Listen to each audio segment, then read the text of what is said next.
A graça e a paz do Senhor Jesus, muito boa tarde, muito bem-vindos, que se encontra em João capítulo 3, leremos então, como dissemos, João 3, versículos 1 a 21, logo depois estarei orando, e aí vamos deixar que o Espírito de Deus, na sua graça, nos conduza nesta palavra desafiadora para esta tarde. Havia um fariseu chamado Nicodemos, uma autoridade entre os judeus. Ele veio a Jesus à noite e disse: Mestre, sabemos que ensinas da parte de Deus, pois ninguém pode realizar os sinais milagrosos que estás fazendo se Deus não estiver com ele. Em resposta, Jesus declarou: digo-lhe a verdade, ninguém pode ver o reino de Deus se não nascer de novo. Perguntou Nicodemos: como alguém pode nascer sendo velho? É claro que não pode entrar pela segunda vez no ventre de sua mãe e renascer. Respondeu Jesus: digo-lhe a verdade, ninguém pode entrar no reino de Deus se não nascer da água e do Espírito. O que nasce da carne é carne, mas o que nasce do Espírito é Espírito. Não se surpreenda pelo fato de eu ter dito: é necessário que vocês nasçam de novo. O vento sopra onde quer. Você o escuta, mas não pode dizer de onde vem nem para onde vai. Assim acontece com todos os nascidos do Espírito. Perguntou Nicodemos: como pode ser isso? Disse Jesus: você é mestre em Israel e não entende essas coisas? Asseguro-lhe que nós falamos do que conhecemos e testemunhamos do que vimos, mas mesmo assim vocês não aceitam o nosso testemunho. Eu lhes falei de coisas terrenas e vocês não creram. Como crerão se lhes falar de coisas celestiais?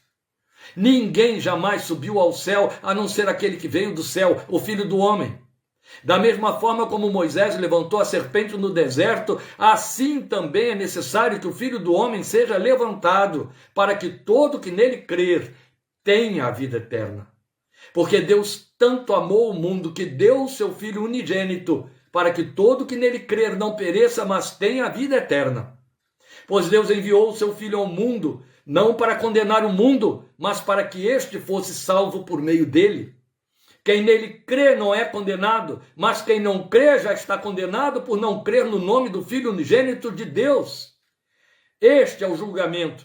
A luz veio ao mundo, mas os homens amaram as trevas e não a luz, porque as suas obras eram más. Quem pratica o mal odeia a luz e não se aproxima da luz, temendo que as suas obras sejam manifestas. Mas quem pratica a verdade vem para a luz, para que se veja claramente que as suas obras são realizadas por intermédio de Deus. E aqui vamos orar sobre esta palavra. Bendito Deus pelo teu Espírito Santo, em nome do Senhor Jesus. Eu me coloco mais uma vez em tuas santas mãos. A única coisa que eu quero te pedir nesta tarde, diante desta palavra, é que tu cumpras nela a tua vontade, na ministração dela o teu propósito. Que aquilo que está no teu coração nos seja revelado e eu possa ser em tuas mãos e por tua misericórdia o porta-voz da tua palavra e da tua vontade, da mensagem que trazes para a tua igreja, reunida ao redor desta palavra que estou ministrando esta tarde através deste instrumento. Por tua graça, fala conosco, meu Deus. Cobre-me com a tua graça para que eu não possa omitir nada e nem ir além daquilo que é o propósito do teu coração. Uma palavra de confronto é uma palavra com espírito profético. E nenhum profeta é bem recebido quando confronta. E nenhuma pessoa se sente à vontade diante de uma palavra que desnuda diante da verdade. Por esta razão eu te rogo, cobre-me debaixo da graça e do sangue de Cristo Jesus, o Senhor, para que não seja a pessoa do homem, do mensageiro, que apareça, mas a tua voz fale de forma retumbante aos corações, às mentes, às consciências que estarão ouvindo. Do menor ao maior, se existe maior. Do mais simples ao mais ilustrado, se existe ilustrado.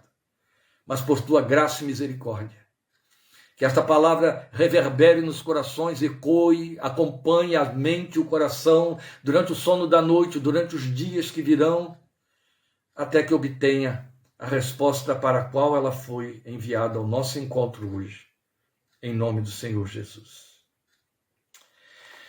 Em nome do Senhor Jesus, nós vamos meditar na palavra que nos confronta com esta pergunta. Você nasceu de novo?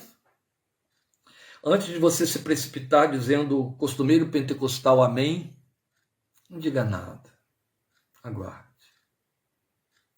Eu vou te perguntar de novo. Você nasceu de novo? Você vai ter sua resposta ao final desta mensagem. Eu quero introduzi-la contando a você um fato histórico que pertence às missões. Em 1947, na cidade de Shantung, na China, estava uma missionária inglesa chamada Mary Crawford, que havia sido enviada para trabalhar naquele campo, já fundado há tantas dezenas de anos antes, através da missão do interior da China, especialmente a patrocinada, ou que foi liderada pelo grande homem de Deus, Hudson Taylor. E Mary Crawford lá foi para encontrar igrejas já organizadas, igrejas veteranas, igrejas que já contavam décadas de funcionamento na cidade de Shantung, na China, e igreja de uma denominação que, inclusive, nos privilegia aqui no Brasil, é muito vasta, histórica, tradicional. Ela foi para lá, mas sabia que estava indo ao encontro de uma igreja que estava morrendo, uma igreja que estava esvaziando, que já tinha tido seus tempos áureos, cheia de gente, mas vazia de vida. E ela foi impactada com esse vazio quando chegou ali. Encontrou lá na frente chineses atuantes, com títulos, chineses que ocupavam cargos de liderança dentro da igreja, presbíteros, diáconos. Uma igreja que estava cheia de atividades, mas espiritualmente vazia e não produzia mais frutos, por mais que agisse. E ela foi ficando inquieta e começou a orar. Resolveu chamar aquele povo para a oração e marcou reuniões de oração todas as noites de uma semana. Aliás, uma noite por semana de todas as semanas. E no início foi um grupo grandinho e depois o grupo foi esvaziando. No fim ela se via lá com 2, 3 pessoas, alguns da liderança, não mais, naquelas reuniões de oração onde ela estava pedindo a Deus para trazer vida para a igreja, vida, despertar o povo. Orando diante do Senhor, chorando, querendo saber, meu Deus, que mensagem eu tenho para esta gente, o que é que vai fazer com que este povo acorde e volte à vida que já viveram, ou volte à vida do Evangelho de Jesus. O que é que aconteceu aqui? E Deus colocou no coração de Mary novo nascimento. Este povo precisa nascer de novo. Não é nascer outra vez, é nascer de novo. Ela entendeu que o Senhor estava falando para ela a palavra com que Jesus confrontou Nicodemos, o mestre de Israel. E ela disse, Senhor, como é que eu vou pregar novo nascimento para a igreja? E pregou. Então ela fez o que eu estou fazendo aqui esta tarde. Ela foi para o púlpito num domingo, abriu a Bíblia em João capítulo 3 e pregou sobre o novo nascimento, tal como Jesus o ensinou aqui, ou discursou diante de Nicodemos, melhor dizendo, discursou diante de Nicodemos. Pregou e ela percebia aquele tipo de pasmaceira ou até aquele tipo de desdém consentido, especialmente da parte dos líderes, como se dissesse, está chovendo no molhado. Por que está nos falando de uma coisa que nós não necessitamos ouvir, que já estamos cansados de ter vivido, experimentado? Essa é a razão por que estamos aqui, somos cristãos e não confucionistas ou coisa parecida. Ela percebia a indiferença nos olhos e no rosto dos seus ouvintes, por causa do tema que tinha em mãos. Mas não estava sossegada e não se deu por vencida. Terminou de pregar, foi para a porta do templo para se despedir do povo que foi saindo, e à medida que as pessoas foram passando por ela, já todos conhecidos, dos menores aos líderes, cada um que passava ela perguntava, você já nasceu de novo, meu irmão? Você já nasceu de novo, minha irmã? Alguns olhavam para ela assim, sorriam, amém? Claro, graças a Deus, e iam embora. E ela foi fazendo essa pergunta a cada uma daquelas pessoas. Dezenas e dezenas iam passando por ela. Você já nasceu de novo? Você já nasceu de novo? Alguns queriam bater um papinho, perguntar alguma coisa, falar alguma coisa, ela não deixava. Ela já pegava o segundo e perguntava, você já nasceu de novo? E aquele ficava com a fala no ar e ia embora. Já nasceu de novo? Naquele primeiro domingo em que ela ficou questionando as pessoas, isso aí, né, pareceu uma coisa risória. Mas teve outro domingo. E no outro domingo ela pregou alguma outra palavra, e quando foi para a porta do templo, quando terminou o culto, lá começaram as pessoas a passar por ela, e ela mais uma vez, as mesmas pessoas e as mesmas palavras. Você já nasceu de novo, meu irmão? Aí as pessoas já olharam para ela sem muito sorriso, assim, e foram. No outro domingo, lá estava ela de novo. Você já nasceu de novo? Bem, aí ela começou a perceber um fenômeno bem interessante. Algumas pessoas começavam a dar longas voltas pelo salão, tentando sair por outra porta, para não passar por ela, porque aquela pergunta já estava começando a incomodar, a irritar. Alguns já estavam começando a querer dar um passa-fora nela. Essa missionária inglesa presunçosa está pensando o quê? Essa missionária inglesa que tem de tempos de vida menos tempo do que eu tenho de evangelho, está pretendendo o que aqui a meu respeito? E já começaram a ficar irritados. E ela continuava: você já nasceu de novo, você já nasceu de novo. Até que, como ela estava fazendo isso por uma ordem expressa do Espírito de Deus, o incômodo foi dando lugar a autoquestionamentos, a uma reflexão. E alguns começaram a passar por ela já levantando os ombros, né? Como se dissesse: você pode me dizer? Eu gostaria de ouvir de você se eu já nasci de novo. Mais algum tempo, e ela insistia: você já nasceu de novo? Impertinente, impertinente. Já nasceu de novo? Quando ela convocou o povo para uma nova reunião de oração, ninguém ficou em casa. A igreja encheu, a igreja lotou. E o que ela fez foi levar aquele povo todo para os joelhos e os orientou a chorar diante de Deus e dizer: Senhor, faze-me nascer de novo. E aí ela viu aquela igreja inteira, dos seus presbíteros aos diáconos até os porteiros, chorando diante de Deus e dizendo: dá-me um novo nascimento, dá-me um novo nascimento, dá-me um novo nascimento. Só tu podes me fazer nascer de novo. Naquela noite de oração, o Espírito de Deus invadiu aquela igreja e operou um avivamento na igreja, e o avivamento da igreja se espalhou para as outras comunidades, o avivamento que se espalhou para as outras comunidades se espalhou por Shantung inteira. E o final da década de 40, no ano de 1947, a China experimentou um grande avivamento espiritual por conta de uma mulher inglesa, solteira, jovem ainda, que desafiou as bases confessionais de uma igreja estruturada, confrontando esse povo com a mais solene verdade de toda a verdade do Evangelho de Jesus. O que você sabe sobre a condição de ser salvo e ter a vida eterna? Esta é uma pergunta que eu estou trazendo aqui pessoalmente para os queridos. Eu já vou lhe responder. O que você sabe sobre a condição de ser salvo e ter a vida eterna é, no mínimo, porque não é só, o que você leu, aprendeu e confessa em cima de Efésios capítulo 2, versículo 8. Pela graça sois salvos, mediante a fé. E isto é dom de Deus.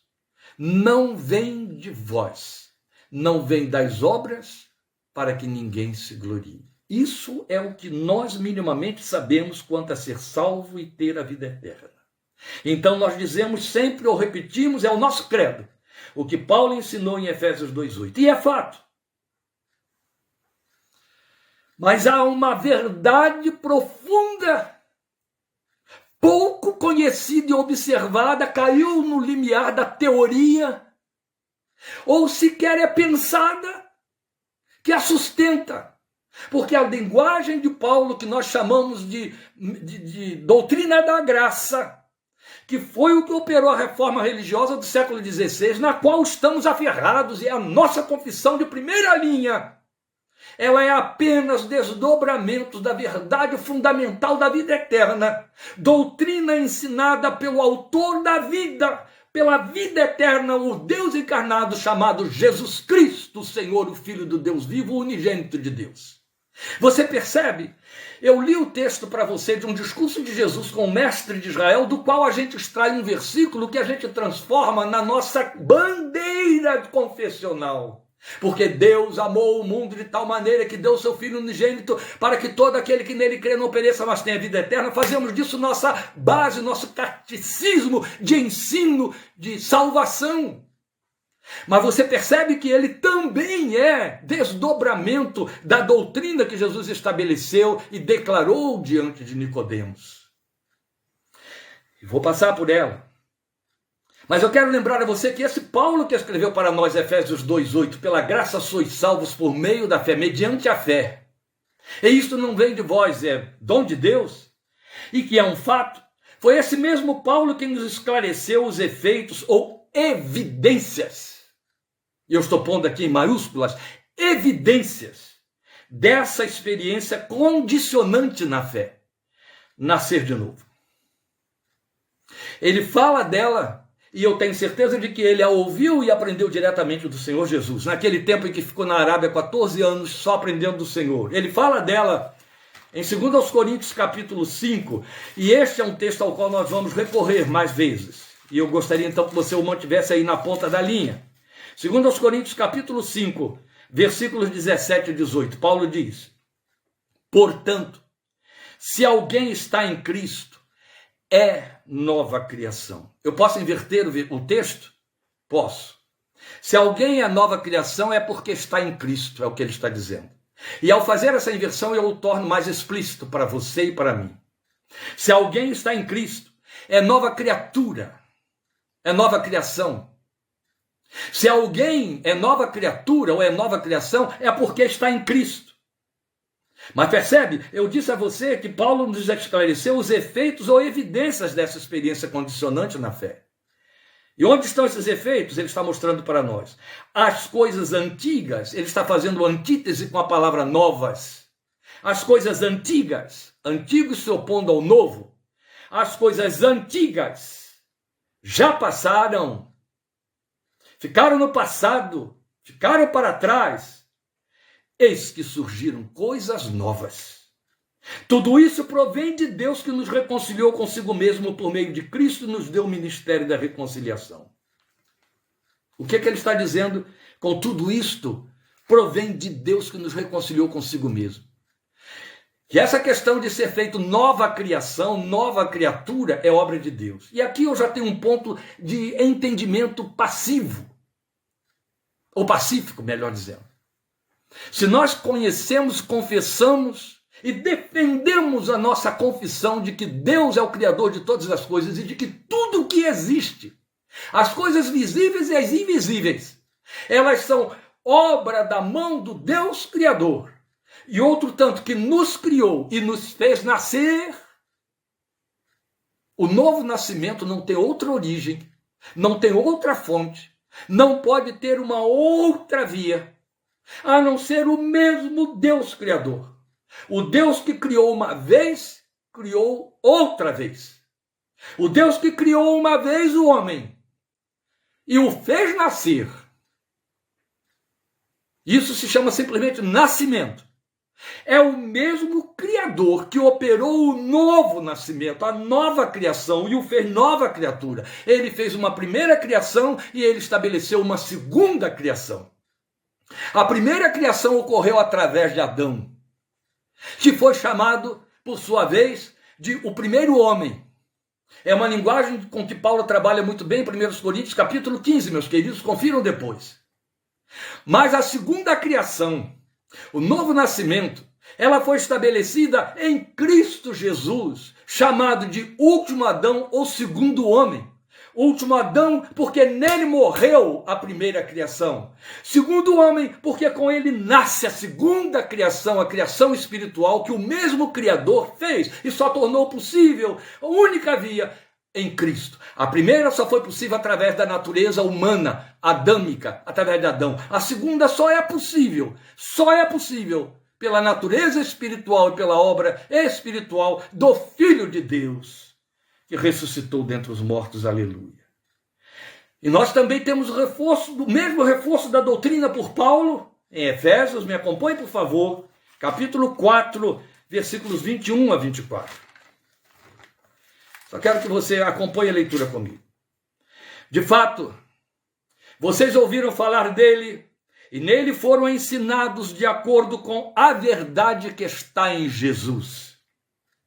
Quanto à antiga maneira de viver, vocês foram ensinados a despir-se do velho homem que se corrompe por desejos enganosos. A palavra antiga que ele usa em 2 Coríntios, aqui ele transformou em velho. Velho homem que se corrompe por desejos enganosos.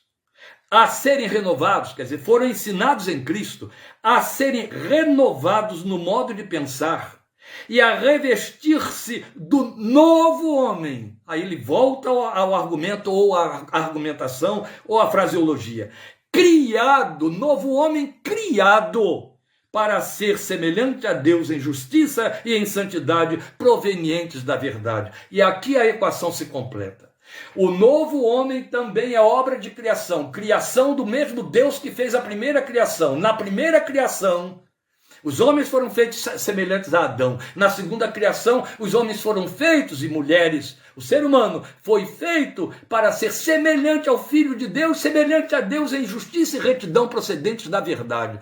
Isto é glorioso, mas altamente comprometedor.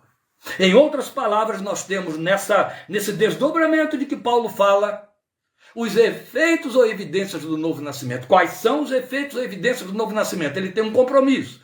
Me transformar na imagem do Filho de Deus, para que eu fique igual a Deus, porque eu sou igual a Adão. Eu vim com a natureza de Adão.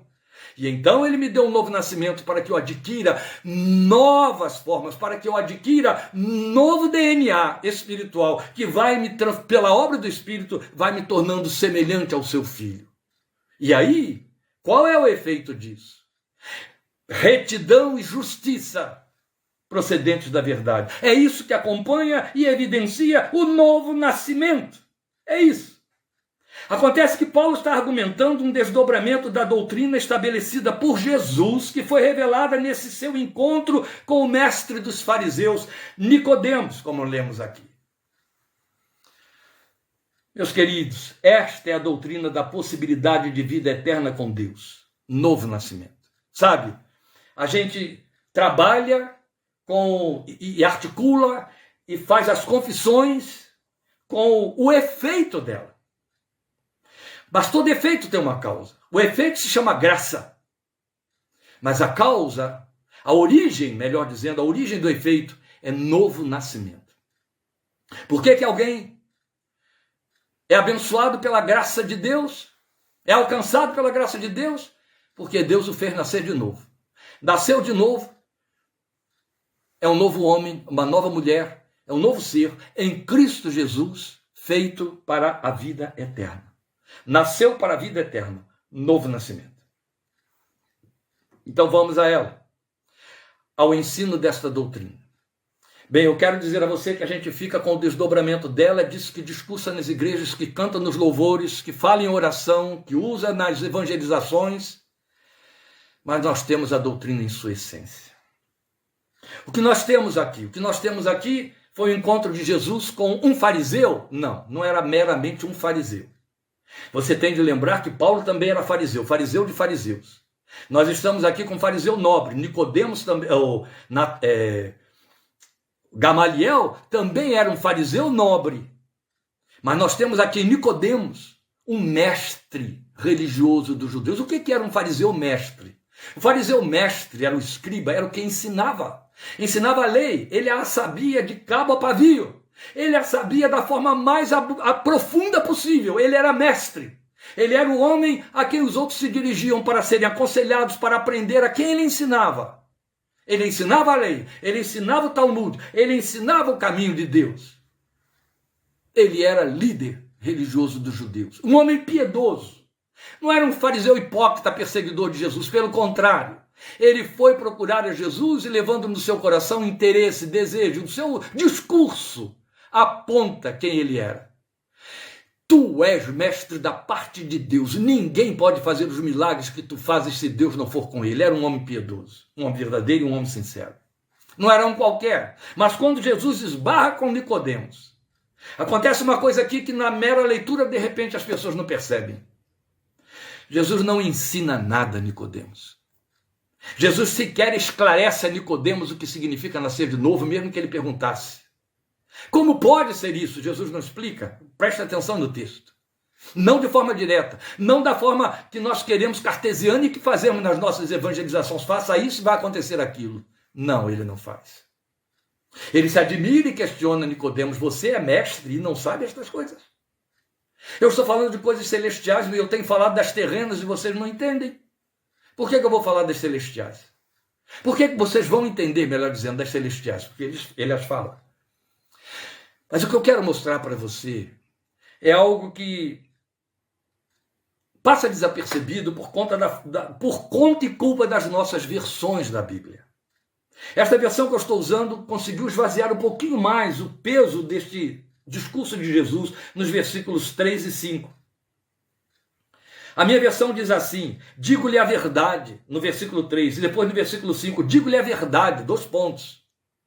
Você sabe como que João colocou isso na boca de Jesus? É claro que Jesus falou em aramaico, João transcreveu em grego, mas no grego já foi o suficiente para você perceber que Jesus deu solenidade ao que ia dizer.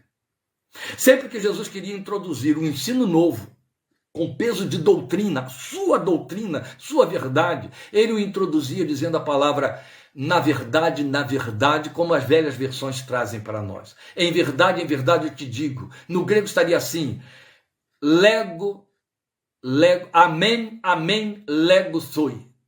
Amém, lego soi. Em verdade te digo. Ele diz isso no versículo 3, diz isso no versículo 5. Ele diz isso introduzindo a doutrina do novo nascimento. Sempre que Jesus dizia em verdade, ele estava introduzindo uma doutrina irrefutável dele e profunda. É o que ele faz aqui com Nicodemos e na abertura quase do Evangelho de João, que é o evangelho mais evangelístico que a gente conhece dentre os 4. Amém, lego soi. Em verdade eu te digo, 2 pontos. Então é hora de prestar atenção, porque o que vem aí é uma verdade irrefutável. E então o que é que vem logo após amém, ou em verdade eu te digo?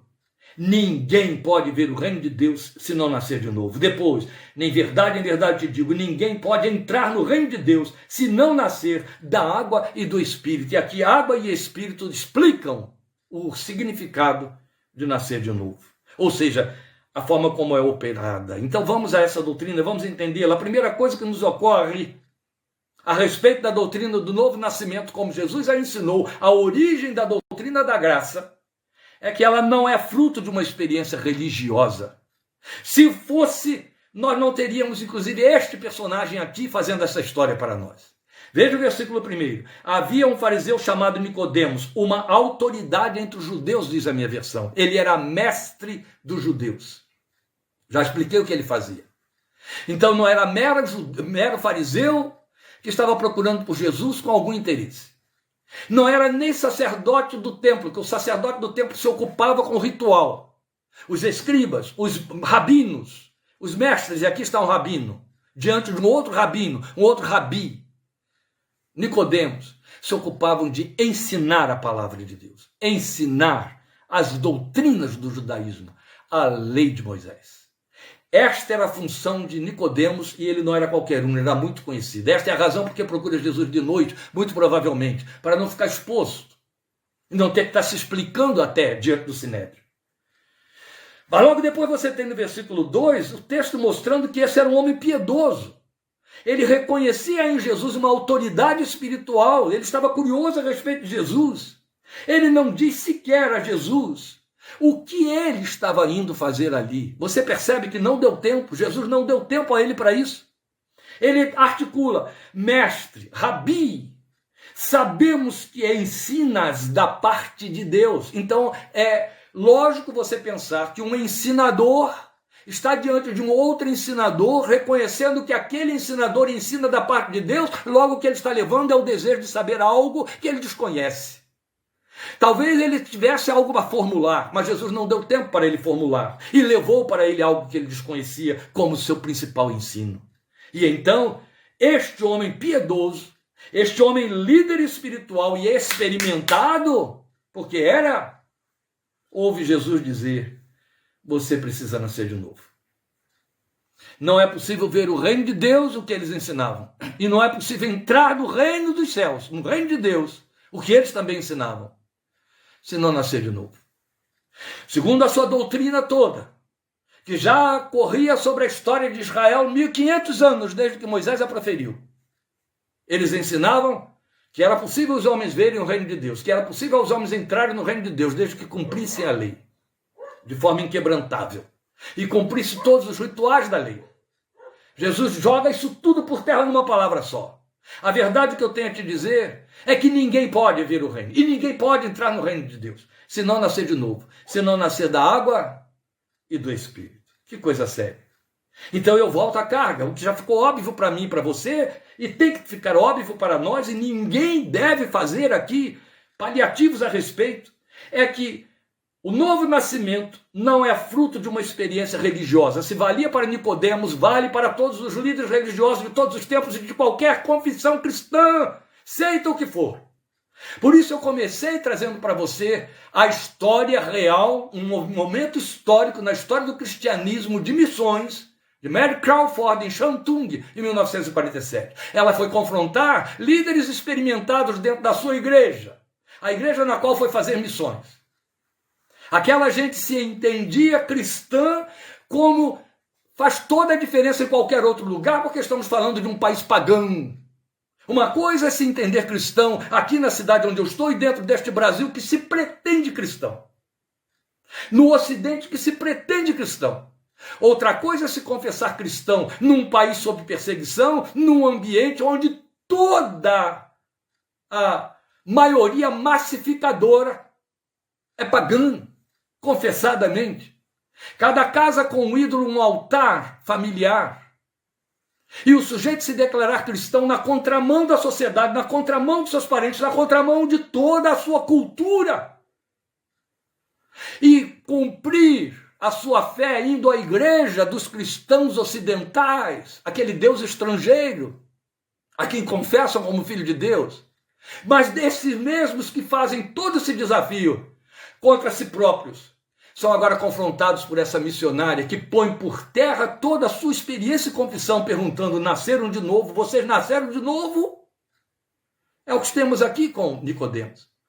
Então isso nos dá liberdade plena para pensar no fato de que alguém pode, de fato, como o cântico mostrou para nós, ser um grande líder, ter título de pastor, ser profeta, ser missionário, ser mestre, cantar, dirigir, fazer shows, produzir denominações que se superlotam de pessoas procurando dinheiro e cura e não ter nascido de novo. É possível ser um religioso de impacto, de influência, impressionista, mas sem ter nascido de novo. Porque novo nascimento não é fruto de uma experiência religiosa. Não vai acontecer porque eu frequento a igreja. Não vai acontecer porque a igreja me deu um título honorífico ou um título de liderança. Não vai acontecer porque apenas eu leio Bíblia. Não vai acontecer porque eu tenho compromissos de agenda dentro da minha igreja local. Não vai acontecer porque eu mantenho missionário aqui e ali. Não vai acontecer porque eu oro não sei quantos dias da semana. Não vai acontecer porque eu sou evangélico. Só vai acontecer se Deus o fizer.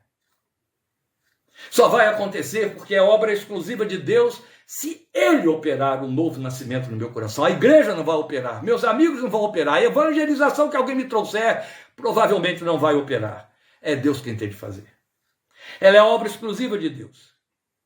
Se você tem seu testemunho e evidência de que nasceu de novo, seja um grato adorador, joelhos se raspando pelo chão, cabeça colada no chão de gratidão profunda, quando você pode testificar para si mesmo: não tenho dúvida, eu tenho provas em mim, eu tenho evidências em mim de que nasci de novo, e não podem ser evidências factuais, não podem ser evidências exteriorizadas, não podem ser evidências por autoconvicção, não podem ser evidências por conta de experiências visíveis, não pode.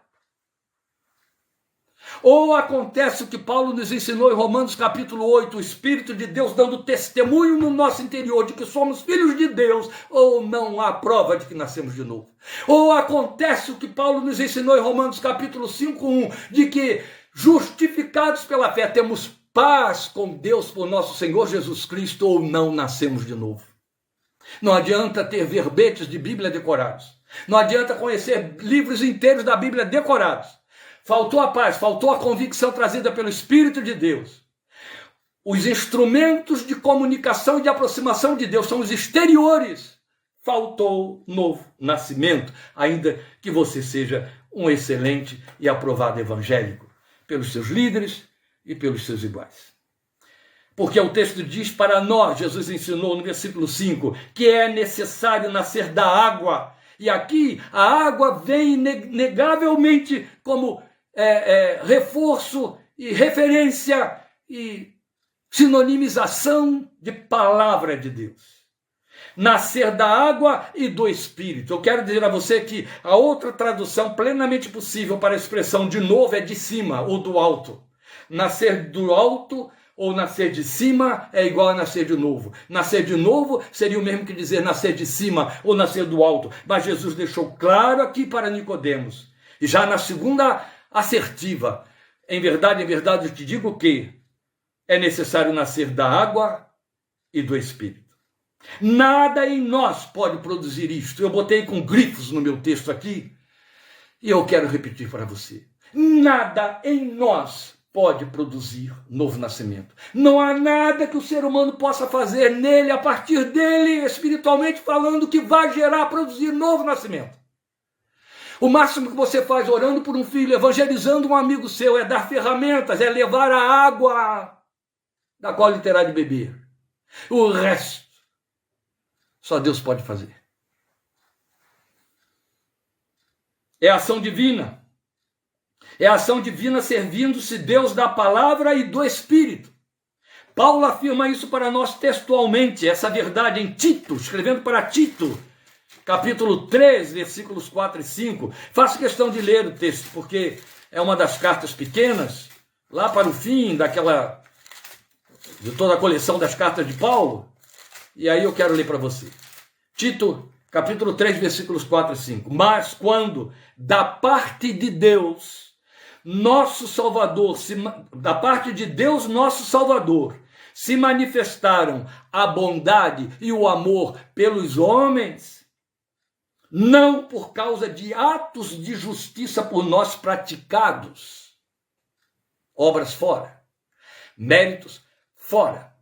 O que é a justiça humana? É trapo de imundície. Não por obras de justiça por nós praticados, atos de justiça por nós praticados, mas devido à sua misericórdia, ele nos salvou pelo lavar regenerador e renovador do Espírito Santo.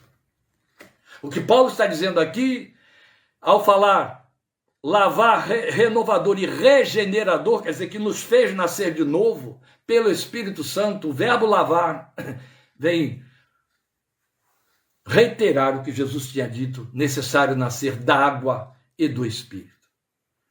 Ninguém nasce espiritualmente, ninguém nasce de novo porque ficou entusiasmado com o culto e com um belo cântico. Ninguém nasce de novo porque em dado momento racionalizou e entendeu, deve haver um Criador, então eu tenho de crer nele. Você nasce de novo quando a fé vem, e a fé vem pelo ouvir a mensagem de Cristo, é Romanos 10, 17. Não há como negociar com estas coisas. Não há. Esta é a razão porque vão responder muito sério diante de Deus. Aqueles líderes que andam batizando aí a rodo pessoas só porque atravessam a porta da sua igreja por 3 vezes. Se repetem lá. Só porque simplesmente chegam e carregam a Bíblia, pedem oração ou pedem batismo. E aí eles vão e batizam e declaram, está salvo. É um perigo muito grande.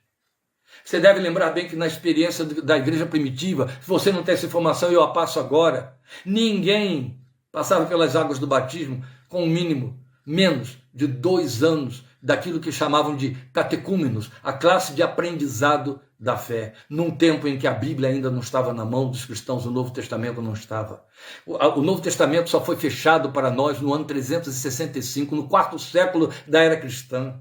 As classes de catecúmenos, de que fala muito bem um livro atribuído aos apóstolos chamado Didaquê dos Apóstolos, Ensino dos Apóstolos, ela exigia que o principiante ficasse aprendendo no mínimo 2 anos, até ser reconhecido como convertido de fato, seguidor de Jesus, e então era batizado. Isso é muito sério. Hoje, fazemos o sincretismo. Você está rejeitando aquela confissão que você tinha, está simpático da minha, eu te batizo e declaro que você é de Deus. Meu Pai. É muito sério, né? Estamos pondo muitos defuntos numa geladeira chamada céu. Paulo reafirma esta verdade, então. O lavar regenerador do Espírito. Então, volta a dizer, a primeira coisa que nos ocorre a respeito do novo nascimento é que ele não é fruto de uma experiência religiosa. Por isso que Jesus disse para Nicodemos, você é mestre em Israel e não entende essas coisas? Há um livreto de um homem muito famoso entre nós, um grande homem de Deus, evangelista de primeira, chamado John Piper. E esse livreto circulou entre nós na década de 70 e início de 80, fruto de um trabalho de campo, trabalho de pesquisa, que ele procurou desenvolver aqui na América Latina. Ele escreveu no seu livro, John Piper, Jesus Cristo é o Senhor, que ele fez uma enquete, passando por comunidades cristãs na América Latina, indo de casa em casa, e levando um questionário e perguntando às pessoas, num confronto direto, quem é Jesus para você? O que repetitivamente ele ouviu foi, ele é Salvador, ele é o Filho de Deus, ele é aquele que perdoa os pecados, ele é o que morreu na cruz do Calvário. Jesus foi um grande mestre, Jesus foi um realizador de milagres. Mais repetidamente ele ouvia o jargão, Cordeiro de Deus que tira o pecado do mundo. E John Piper, então, concluiu dizendo, a minha pesquisa esteve rica de informações, eu estou pondo palavras aí, rica de informações e adjetivos a respeito de Jesus, menos do que é a essência da pregação do Evangelho, chamado querigma dos apóstolos, Jesus Cristo é o Senhor. Ninguém sabia dizer isso e confessar isso. Jesus Cristo é o Senhor. Quando eu trabalhei chefiando uma equipe dentro de um estaleiro durante anos, eu evangelizava aquelas pessoas o tempo todo. Eu era importuno e eu evangelizava a semana inteira. Tinha uma oportunidade, lá estava eu perturbando o juízo deles. Eu tinha um grande colega que trabalhava comigo, veterano, estava lá antes de mim, chamado Lalá, era o apelido dele, Lalá, Luiz Augusto.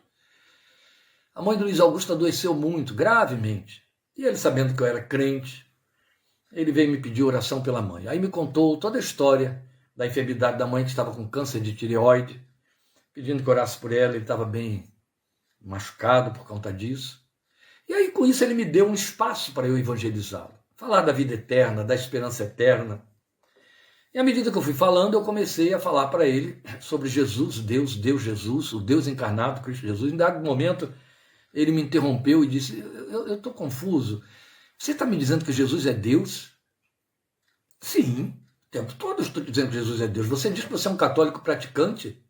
O que está acontecendo? Isso é novidade para você? Ele, não, é que jamais alguém me disse isso, que Jesus é Deus. Jamais eu soube que Jesus é Deus. E por conta disso, eu devo ter cometido, aí foi ficando pálido, os lábios perderam sangue.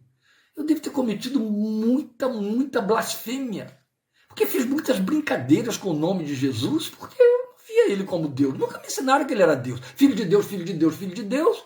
Eu via Jesus como um santo melhor do que os outros. Como se isso justificasse alguma coisa.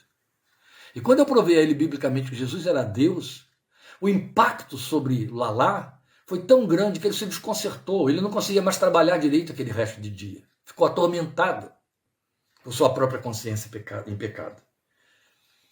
Com isso, eu estou reforçando a estatística de John Piper, que dizia que raro e quase nada era o pronunciamento das pessoas a quem ele consultava. Quem é Jesus para você? Jesus Cristo é o Senhor. Nos dias de hoje eu estou perguntando à igreja evangélica, Jesus Cristo é o seu Senhor? Em seguida nós temos a necessidade para o novo nascimento, ou seja, a necessidade do novo nascimento. É de que Jesus fala para ele, e está registrado nos versículos 3 e 5, eu já fui a ela e vou entrar nela de novo. Ele diz para Nicodemos, ninguém pode ver o reino de Deus. E depois, no versículo 5, ninguém pode entrar no reino de Deus. Meus irmãos, como isso aqui é pesado. e comprometedor, e ao mesmo tempo tão atraente que chega a ser fascinante. Ver o reino e entrar no reino. E Jesus coloca muito bem, ver primeiro e entrar está em segundo plano. Porque ver tem um sentido imediato para a iluminação espiritual operada pelo mesmo Espírito que passa a habitar no coração deste crente. Isso é uma realidade que quem nasce de novo experimenta e é incontestável. Ver o reino não significa ter visões fenomenalistas, não é isso. Ver o reino é ter o véu tirado dos olhos. Paulo fala que os judeus mantêm os olhos vendados até os dias de hoje. Há um véu que encobre o entendimento deles, Paulo diz. Não conseguem ver, porque o véu está lá, mas quando o véu for retirado, é isso que Paulo diz. O que acontece no momento da conversão, quando há novo nascimento, é que o véu é retirado. E o homem de Deus, a mulher de Deus, o filho de Deus, aquele que nasceu de novo, passa a ver o reino de Deus. Ele passa a ter olhos para ver o reino. Ele vê o reino primeiramente nos atos da criação. Depois ele vê o reino na igreja, na comunidade dos convertidos. Depois ele vê o reino se manifestando na vida dele. Depois ele vai ver o reino dentro da palavra de Deus. Ele consegue ver o reino ali. Ele consegue então extrair das leituras da palavra as visões do reino para alimentação da sua fé e sustentação da sua confissão.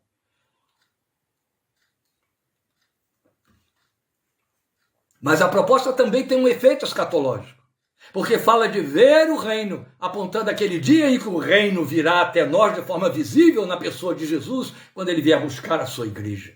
Aí o reino será visto, mas será visto por nós, ainda que de uma forma totalmente diferente dos ímpios, que também estarão vendo, mas um reino de terror para eles por conta de terem rejeitado a verdade e traspassado o Filho de Deus. Mas Jesus diz, é ver o reino e depois entrar no reino. Quem não nasceu de novo gosta de adiar o pensamento e a ideia do entrar no reino. Entrar no reino também, tanto quanto ver o reino, tem um efeito imediato, um efeito escatológico na significação. Porque entrar no reino é uma experiência imediata que faz com que você tenha a acessibilidade que a fé dá. É toda a linguagem de Hebreus capítulo 4, versículo 16. É toda a linguagem de Hebreus capítulo 10, versículos 19 a 22. É toda a linguagem de Apocalipse capítulo 4. É toda a linguagem dos apelos, dos convites pessoais de Jesus e Apocalipse 22 também. Venha até mim, chegue aqui, chegue diante do trono da graça. Entra na presença dele, passa pelo novo e vivo caminho que ele abriu, aproxime-se com inteira certeza de fé. Isso é entrar no reino. Isso é o que você, porque nasceu de novo, sabe que lhe acontece quando abre a boca para orar ou para cantar, ou quando ouve os sons celestiais, alguém cantando perto de você, ou quando você abre a palavra. Imediatamente você sente que se desloca, você está no outro ambiente que é o seu ambiente, é o ambiente que você quer. E escatologicamente, é esse que ninguém gosta muito de estar pensando quando não nasceu de novo. Porque entrar escatologicamente no reino significa morrer, não é verdade? Como é que eu e você sabemos que entraremos no reino para a eternidade se Jesus não voltar? Antes que eu parta desta vida morrendo. E aí fica a questão no ar. Por que o que nasceu de novo olha para essa possibilidade de escatologicamente entrar como algo que ele quer empurrar lá para frente, lá para frente? A gente escuta uma porção de desculpas bobas, tão irrisórias que chegam a ser ridículas. Não, eu ainda tenho muita coisa para fazer para o meu Senhor aqui. Conversa, o sujeito está dizendo o seguinte, vamos deixar isso lá para frente. Eu não estou muito seguro desse negócio, não. É a verdade que está por detrás de tudo. Lá sei eu. E se, né? Entende? É assim que funciona. Vamos ser sinceros e honestos. Quando o crente tem medo de morrer, ele não pode. Ele tem medo porque não pode. Porque a vida zoe, a vida eterna, não impregna o seu ser. Não sai pelos seus poros da alma. Não há aroma do céu nas suas narinas. O céu não ocupa seus pensamentos quando ele põe a cabeça no travesseiro. O céu não dilata o seu peito. Não enche de paixão. Eu e alguns aqui emerjo de um tempo em que as canções do céu povoavam nossa boca e nosso coração. Povoavam nossa boca porque povoavam nosso coração. Céu, lindo céu, céu, lindo céu, há mansões celestiais, todas feitas por Deus, mas metade da glória celeste jamais se contou ao mortal. Além do céu azul, foi Jesus preparar um lar para dar a quem a vitória alcançar. Lá está o meu tesouro, lá onde não há choro, onde todos cantaremos juntos hinos de louvor. Primeiro quero ver meu Salvador, primeiro quero ver meu Salvador. Então, por longos dias, ó doce alegria, eu quero ver primeiro Salvador. Essas canções, elas impregnavam nossa boca e nossa mente, porque a igreja era atemporal. A igreja não estava correndo para pedir oração, para poder enriquecer amanhã, para ter mais dinheiro hoje, para curar a doencinha que pode ser curada com a Novalgina comprada na farmácia da esquina, entende? Porque a paixão da igreja era Deus o seu céu, era o céu e seu Deus, era a presença do Senhor. Daí Luiz de Carvalho ter cantado, onde Cristo está é céu para mim. Jesus disse que se não nascer de novo, não vê. Se não nascer de novo, não entra. Não vai entrar. Essa é a verdade. Em último lugar, porque eu preciso encerrar, nós temos então as evidências do novo nascimento. E se até agora a coisa não está muito boa, para quem está ouvindo, para alguns que estejam ouvindo, vai ficar um pouquinho pior.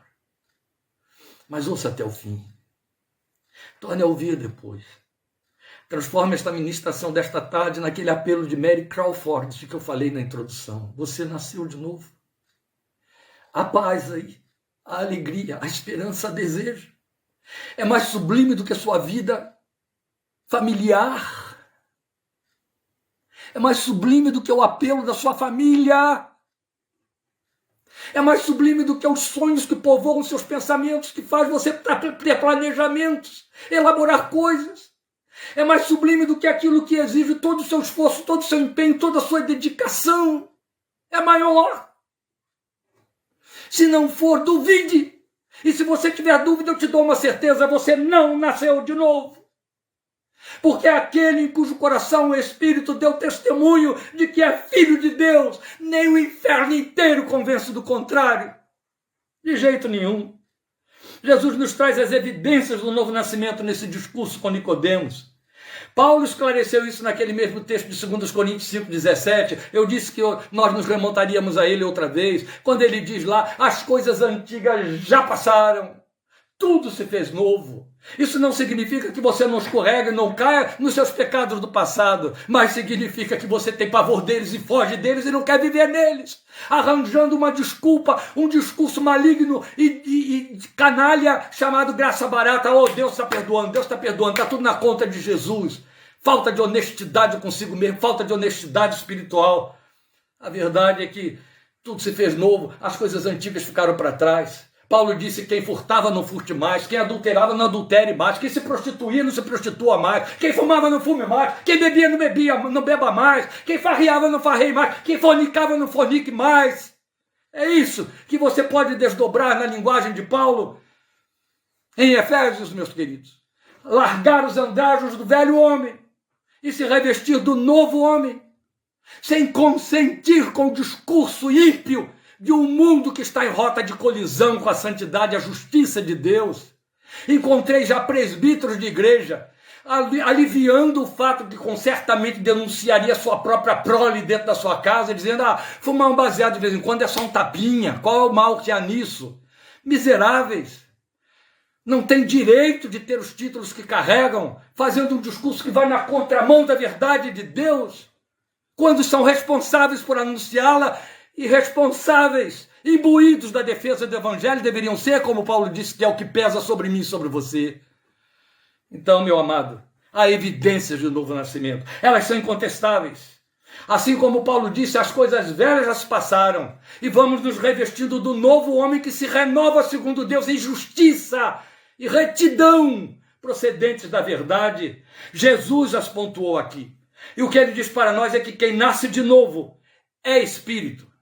Você leu isso aí, ele declarando para Nicodemos no versículo 6. O que nasce da carne é carne, mas o que nasce do espírito, pneuma com P maiúsculo no grego, pi maiúsculo, é espírito. Quem nasce da carne é carne. Quem nasce de Adão é filho de Adão. Quem nasce de mamãe e papai, o único nascimento é filho de mamãe e papai. E vai levar a alma junto com esse corpo para dentro da sepultura, para onde o corpo vai, ou para o crematório. Mas quem nasce do Espírito é Espírito, e o Espírito não morre. Quem nasce do Espírito é Espírito, para dizer é espiritual. Paulo deixa muito claro que há crentes carnais e crentes espirituais. Há o homem natural, aquele que nasceu da carne, que só é carne. E há o homem espiritual, aquele que nasceu do Espírito. Jesus deixou claro. Quem nasce do Espírito, Nicodemos, é Espírito. Quem nasce da carne é carne. Não adianta vir tentar nascer de novo, reencarnar como querem os kardecistas, que vai continuar sendo carne. Não vai ver e nem vai entrar no reino dos céus. Não importa quantas vezes pretendo que vai ficar fazendo aí o retorno de purificações, como que era a doutrina kardecista. Jesus já disse, ou tem um novo nascimento que o Pai deu, ou não vai nascer do alto, não vai nascer do Espírito, não verá a vida. Quem nasce do Espírito evidencia-se como sendo espiritual. Está aí no versículo 6, claro para nós. O que nasce do Espírito é Espírito. Mas o que significa também nascer de novo é Jesus mostrar no versículo 8 que quem nasce de novo é livre na vida dos homens e dependente da vontade de Deus. É o que você interpreta tranquilamente, porque tem tudo a ver com o chamado de Deus a Abraão, registrado em Gênesis 12, 3, aí no versículo 8. Ele deixa claro para Nicodemos, o vento, se referindo ao Espírito, pneuma, o vento sopra onde quer. Você o escuta, mas não pode dizer de onde vem, nem para onde vai. Assim acontece com todos os nascidos do Espírito. Você não pode ver o vento, você só percebe o efeito dele. Você escuta o vento. O vento pode até discursar dizendo, eu vou fazer isso, eu vou fazer aquilo. Mas você não sabe de onde ele vem, nem para onde ele vai. O que é nascido do Espírito pode discursar, fazer o som, que você vai escutar. Eu amanhã vou fazer isso, depois vou fazer aquilo. Meu futuro, meu plano, meu propósito, meu programa. Mas o texto diz, o que nasceu do Espírito não sabe de onde vem, nem para onde vai. É livre dos homens. Está falando desse movimento livre que nada nem ninguém pode impedir, próprio do vento. Mas também está falando de uma dependência absoluta de Deus, que pelo Espírito vai soprar, e sopra, e tira as amarras, e tira as raízes, e diz para Abraão e para seus descendentes, sai da tua terra, da casa do teu pai, da tua parentela, e vai para a terra que eu vou te mostrar. Como tem crentes que precisam soltar essas amarras, como tem crentes, esposas, maridos, filhos, que não soltaram as amarras da casa dos pais, não soltaram as amarras que Deus mandou Abraão soltar. Estão presos ao passado, à tradição, à história, à dependência do nome, do clã e etc. Escravos da sua história pessoal. E têm a pretensão de que estão debaixo do caráter do que nasceu de novo. Não, quem nasceu de novo é livre. Quem nasceu de novo não pode ser segurado e retido por ninguém. Quem nasceu de novo é soprado pelo vento, como ele bem entende, quantas vezes for necessário. Eu não estou falando de missões e de chamado específico para fazer serviços. Não pense em termos religiosos. Eu estou falando de liberdade na vida. Eu estou falando de dependência de Deus. Eu estou falando de disponibilidade absoluta, plena e inquestionável. A porta fechou, meu Deus soprou. A porta se abriu, meu Deus está soprando. O que é nascido do Espírito é livre e dependente de Deus. Mas Jesus diz também para Nicodemos que o que é nascido do Espírito é crente no Filho de Deus. Ah, isso eu sou, pastor. Versículo 18, quem nele crê não é condenado, mas quem não crê já está condenado por não crer no Filho, não crer no nome do Filho unigênito de Deus. Você não pode crer sem estar atrelado àquele ver e entrar e depender do soprar do Espírito. Você não pode ser legitimamente um crente se não viver nessas dimensões. Se não viver nas dimensões dessa libertação absoluta, porque foi isso que Jesus disse. Se o Filho vos libertar, vocês serão verdadeiramente livres. Verdadeiramente livres. É crente no Filho de Deus. Não é crente na igreja do Filho, não é crente no líder que fala pelo Filho, não é crente nas formas, no credo, no ritual. É crente em Cristo Jesus. No personagem da Bíblia. E não no personagem pintado por aqueles que nos passam um quadro dele. É crente no Cristo que se revela nas Escrituras, e não que o pensamento imaginário do desejo do coração elaborou. Não. É o Jesus da Bíblia que não se conforma a maioria das vezes com o nosso Jesus idealizado. É crente no Filho de Deus. E por que a ênfase crente no Filho unigênito de Deus? Porque sendo crente no Filho de Deus, recebeu o Espírito do Filho e não tem outra forma de ver Deus a não ser como Pai. E não tem outra forma de se ver nesta vida a não ser como filho desse Deus, corredeiro de Jesus e irmão de Jesus. Glória ao seu nome. Porque depende de seu sacrifício para ter vida, é de que dizem os versículos 15 e 16, o nosso famoso versículo 16, não é assim? Para que todo que nele crer tenha a vida eterna. Deus tanto amou o mundo que deu o seu Filho unigênito para que todo que nele crer não pereça, mas tenha vida eterna. É isso.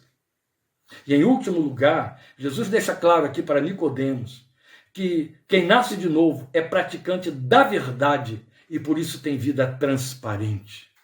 Versículos 19 e 21, perdão, 20 e 21, perdão. Versículos 20 e 21. Ele diz assim: quem pratica o mal odeia a luz e não se aproxima da luz. Ele está falando dos que nasceram da carne e são carne. Como que se comportam os que nasceram da carne, que por isso são carne? Quem pratica o mal odeia a luz e não se aproxima da luz, temendo que as suas obras sejam manifestas. Esconde a própria consciência, esconde o comportamento, esconde com mentira, esconde com falácia, esconde com falcatruas, esconde literalmente, encobre. Os mais glamourosos pecados só vêm à luz quando alguém denuncia, sabia disso? Não porque alguém confessa. E logo depois, no versículo 21, o texto diz: mas quem pratica a verdade vem para a luz, para que se veja claramente, olha o advérbio aí, vem para a luz, para que se veja claramente que as suas obras são realizadas por intermédio de Deus. Ele está dizendo que o que nasce de novo é praticante da verdade. A Bíblia é a sua regra de fé e prática. Ele não cria uma Bíblia paralela, ele não cria uma interpretação, uma versão paralela que se adeque às suas paixões, desejos e comportamentos. Não, ele sabe que se ele se lançar sobre a pedra, se despedaçará. Se a pedra, a rocha de esquina cair sobre ele, ele será esmiuçado em pó. Não, ele então simplesmente se adequa à palavra e não procura fazer uma palavra que se adeque à sua forma de viver. Esse discurso que está cada dia mais popularizado entre nós é a maior denúncia de grandes religiosos evangélicos que não passaram pela experiência de novo nascimento. Falam da verdade, mas não a vivem. A verdade não está dentro deles. É muito sério. Porque quando se fala, e estamos dizendo isso, que ser praticante da verdade, ter a Bíblia como regra de fé e prática, isso entra no lugar de trabalho, nos negócios, está entendendo? Não tem caixa 2, não. Não importa quem esteja no poder, qualquer canalha que esteja lá, sempre você vai ser tentado a fazer caixa 2 para poder tripudiar com o fisco e poder ter alguma vantagem, de alguma maneira sobreviver com o seu comércio. Mas é pecado. Assim como tantas outras coisas e tantas outras que não temos tempo para enfileirá-las aqui. Só estou dando um exemplo que choca. Mas a verdade, meus amados, é que não há encobrimento, não há segunda coisa escondida, não há associações ocultas, como crentes se envolvendo aí com confissões e clubes e outras irmandades que são ocultistas, que têm seus segredos, que ajuntam numa mesma panela ímpios, perdidos e pagãos com crentes, cristãos evangélicos, que lá dentro não tem o menor propósito de evangelizar ninguém. Não. Quem nasce de novo vem para a luz para que as suas obras se tornem evidentes e aconteça, cumpra-se aquilo que Jesus pronunciou em Mateus 5,16. Resplandeçam as vossas obras diante dos homens, as vossas luzes, perdão, diante dos homens, para que eles vejam as suas obras, os seus atos de justiça e glorifiquem a vosso Pai que está nos céus. Quem nasceu de novo é evidente como tendo uma vida esquizoide. Está indo na contramão de todos os outros. Está indo na contramão de todos os outros. Eu vou dizer pela terceira vez para que ninguém tente negociar com isso, nem dissimular e nem atenuar. Quem nasceu de novo anda na contramão dos parentes, dos amigos, dos seus mestres, dos seus líderes, dos seus liderados, anda na contramão dos seus mais chegados, anda na contramão daqueles a quem deve algum respeito, resposta, satisfação, ou que não lhes merecem respeito algum, anda na contramão se todos os outros forem ímpios. A sua forma de viver é diferente. Alguém perguntaria, e é assim que eu encerro, eu estou aqui fechando minha Bíblia, eu já estou passando aí desde o início do culto, claro, não a mensagem, mais de 1 hora. Alguém perguntaria, se é Deus quem realiza o novo nascimento, o que eu preciso fazer para experimentar? Foi disso que Jesus tratou com o religioso ou piedoso Nicodemos. Foi a primeira pergunta de Nicodemos e Jesus não deu uma resposta direta, como não respondeu a nenhuma pergunta dele de forma direta. Como isso pode acontecer? Nicodemos perguntou. É a pergunta que alguns estão fazendo, mas se é Deus que me faz nascer de novo, o que me cabe fazer? Aqui nesse texto, importa ter honesta consciência de não ter nascido de novo. Era o que Jesus estava querendo provocar no religioso Nicodemos, no homem piedoso Nicodemos. Ele estava querendo levar Nicodemos a entender se ele tinha nascido da carne ou do espírito, se tinha nascido do alto ou só dos homens, só da terra. Ele estava querendo Nicodemos parar para refletir, eu nasci do alto, eu estou vendo o reino, eu entro no reino, ou é apenas uma esperança escatológica improvável? É a minha vivência? Eu nasci de novo? Eu creio no Filho e amo o Filho, eu amo a verdade, minhas obras vêm para a luz e eu quero que elas venham, eu sou transparente, como Paulo disse lá, não andamos com encobrimentos, em 2 Coríntios capítulo 4. Então importa ter honesta consciência de não ter nascido de novo, se se quer nascer de novo. Ninguém vai nascer de novo com dúvida. Você só pode nascer de novo se tiver dúvida, se tiver certeza, de que não nasceu de novo. É preciso ter certeza de que não nasceu. Senão não tem por que buscar nada, esperar nada. Se acha que nasceu de novo, vai levando aos trambolhões a vida evangélica. Bíblia na mão, cantando na igreja, tendo um belo funeral, mas descendo ao inferno. Então importa ter honesta consciência de não ter nascido de novo. E importa crer no sacrifício de Cristo para ser passível de experimentar. É o que te cabe. Como é que eu posso nascer de novo? Se eu crer que Jesus, o Filho unigênito de Deus, me foi dado por Deus, para que nele crendo eu tenha vida eterna. Então, para isso eu preciso ter consciência de ser pecador, de estar perdido e de querer vida eterna. Só conheço na história você deve conhecer mais do que eu, mas eu só conheço 2 homens que se converteram sem mais opção de continuar vivendo. Se converteram e imediatamente entraram para o céu. O ladrão que estava na cruz ao lado de Jesus e meu pai terreno. Passou 10 anos batizado dentro da igreja, mas não tinha convicção de novo nascimento e de estar salvo. E deixava isso muito claro. E então, quando começou a agonizar para morrer, quem entrou em agonia fui eu, porque eu sabia, se ele não tem certeza, eu tenho, ele está perdido. Lutei com Deus. Só tu podes fazer o homem nascer de novo. Mas no leito de enfermidade, meu pai, por graça e obra do Espírito de Deus, entendeu, sou pecador. E ele disse que me perdoa os meus pecados. E ele disse que vai me levar para o céu. E ele disse que está me chamando para um novo nome. Que eu tive que esclarecer a ele que era um novo nome. E ele desejou ir para o céu. O ladrão disse, lembra-te de mim quando entrares no teu reino. Não disse como o outro estava dizendo, tira-me daqui, que é o que os crentes dizem. Tira-me daqui.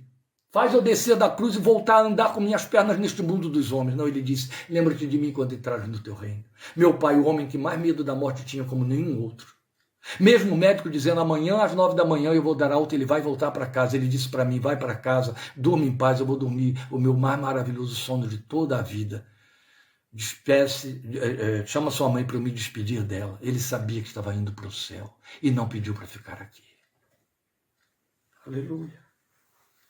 Importa crer no sacrifício de Cristo para ser passível de experimentar o novo nascimento. E por último, importa pedir àquele que é capaz de nos fazer nascer de novo. Faz-me nascer de novo. E então seremos novas criaturas.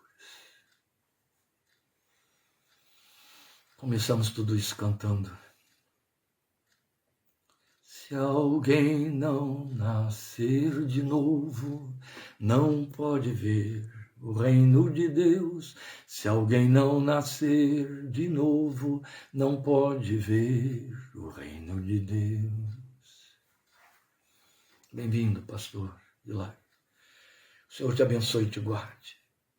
O Senhor faça resplandecer o seu rosto sobre ti e tenha misericórdia de ti. O Senhor sobre ti levante o seu rosto e te dê paz. A paz de Deus, que excede todo entendimento, guarde a sua mente e o seu coração em Cristo Jesus. Estaremos juntos, dia 24, começando o nosso estudo em Romanos. Deus te abençoe. Transmita esta palavra para todos os crentes que você puder transmitir. Grande abraço e obrigado por sua companhia, atenção e participação. Jesus te abençoe e fortaleça. Amém.